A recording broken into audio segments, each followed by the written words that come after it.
Hello everyone, welcome back to our channel. তো আজকে চলে এসেছি গাজরের হালুয়া নিয়ে। আমি একেবারে সিম্পল প্রসেসে আজকে তোমাদের শেখাবো গাজরের হালুয়াটা বানানো। তো প্রথমে গাজরের খোসাটাকে এভাবে ছিলে নিয়ে সামনের বোটাটা আর পেছনের লেজের দিকটা একটু কেটে নিতে হবে।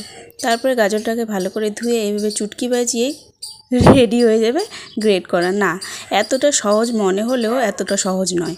চুটকি বাজিয়ে যদি সব কিছুই হতো তাহলে তো আমাদের জীবনটা অনেক সহজ হয়ে যেত, তাই না? এইভাবে গাজরটাকে গ্রেট করে নিতে হবে ঘষে ঘষে, বেশ খানিকক্ষণ লাগবে কিন্তু। তো গাজরটা আমার গ্রেট করা হয়ে গেছে। এবার আমি কড়াই চাপিয়ে দিয়েছি গ্যাসে। তো কড়াইয়ের মধ্যে আমি দুধ নিয়ে নিলাম প্রথমে। বেশ খানিকটাই দুধ নিয়েছি, তোমরা তোমাদের আন্দাজ মতো করে দুধ দেবে। আমি দেখো নিচে আরেকখানা প্যাকেট রেখে দিয়েছি, যদি দরকার পড়ে আমি দিয়ে নেব। তো আমার এখানে আরেকটু দুধ ছিল গামলার মধ্যে, আমি সেটাও দিয়ে নিয়েছি। এবারে আমি কতগুলো এলাচ গুঁড়ো করে নেব। এলাচ অনেকে এমনিই দেয়, তো আমি থেতো করে দেই, তাহলে সেন্টটা একটু বেশি ভালো আসে।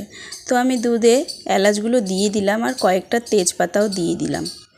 এবারে গাজর আর কিশমিশটা আমি আগে ভিজিয়ে রেখেছিলাম, তাতে করে কিশমিশটা ফোলে আর মুখে পড়লে ভালো লাগে। তো আমি কাজু বাদামগুলো এভাবে একটু একটু করে টুকরো করে নেব। তোমরা চাইলে ওই হাম্বল দিস্তাতে একটু করে থেতো করে নিতে পারো। তো এখানে দুধটা আমার ফুটে এসেছে। এবারে গ্রেট করা গাজরগুলো আমি দুধে দিয়ে নেব। এটা করতে কিন্তু বেশ খানিকক্ষণ সময় লাগে, যেহেতু মিডিয়াম আঁচে রান্না করা হবে। বেশি হাই ফ্লেম দিলে দুধ নিচে লেগে যায় আর পোড়া পোড়া গন্ধ উঠে আসবে। তো সেই কারণে আমি এটাকে হালকা আঁচ করেই সেদ্ধ করেছি।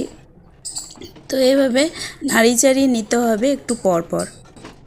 আমি এর আগে যতবার হালুয়া করেছিলাম ঘিয়ে ভেজে তারপরে দুধ দিয়ে জাল করে সেটাকে করেছি, কিন্তু এবারে আমি দুধে জাল করে পরে ঘিটা ইউজ করব। আর এখানে আমার হালুয়াটা প্রায় সেদ্ধ হয়ে গেছে। তারপরে আমি দিয়ে নিলাম এখানে কাজু আর কিশমিশ। তারপরে স্বাদ অনুসারে তোমরা চিনি ব্যবহার করবে। যতটা তোমরা মিষ্টি খাও ঠিক ততটাই তোমরা চিনি ইউজ করবে। আমি পরে আরেকটু দিয়েছিলাম। এখানে আমার গাজর চিনি দেওয়ার পরে গাজরের জল ছেড়ে দিয়েছিল। তো কোনো ব্যাপার না, ওটা নিয়ে ভয় পাওয়ার কোনো ব্যাপার না, আর একটু জাল করলেই শুকিয়ে যাবে। হালুয়াটা যত শুকানো যায় তত কিন্তু বেশি স্বাদ হবে। তো এখানে আমার গাজরের হালুয়া রেডিও হয়ে গেছে। একটু হালকা হালকা রস দেখা যাচ্ছে, এগুলো টেনে নেবে। তো আমি এবার সার্ভ করে দেব। দেখো কালারটা কিন্তু বেশ সুন্দর হয়েছে, তাই না?